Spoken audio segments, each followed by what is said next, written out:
Hi, my name's Kristen. I am in a ethics course with my current master's program for counseling. I am working on week 3, which is about informed consent.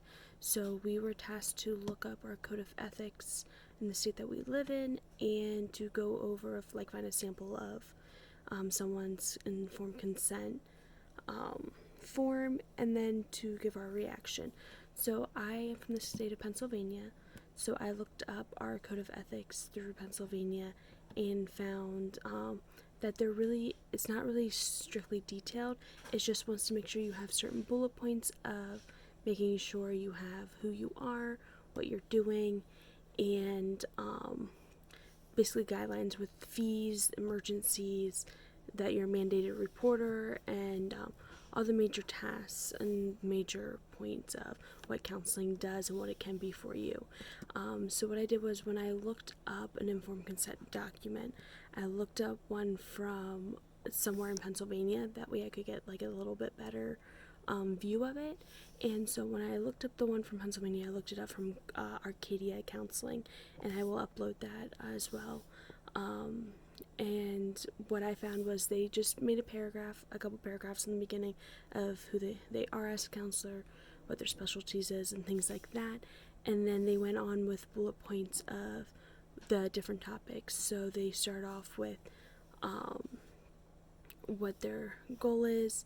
They then go into different that they are mandated reporters. So if there's abuse or anything like that, especially with children, that they are required to report it. They then go off of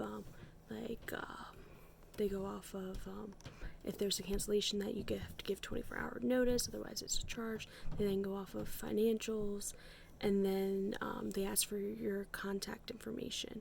And I found that really cool because they gave like a couple different, like your work, your cell, your home, things like that, of the best ways to contact you.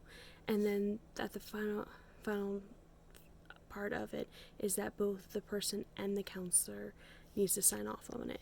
And while I was reading through the Pennsylvania code for it, they had noted that it's valid and it's a document that should be done at the beginning of each journey of a therapy, so your first session, and then it can be revoked or revised within that 30 days.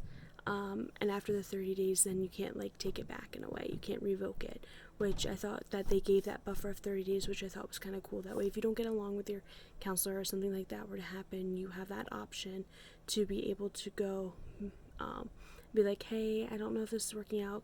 Can we revise something in this? Or, hey, I read it over and I just have a couple questions and things. So I will upload the one from Arcadia and cite my resources below. So if you have any questions, let me know.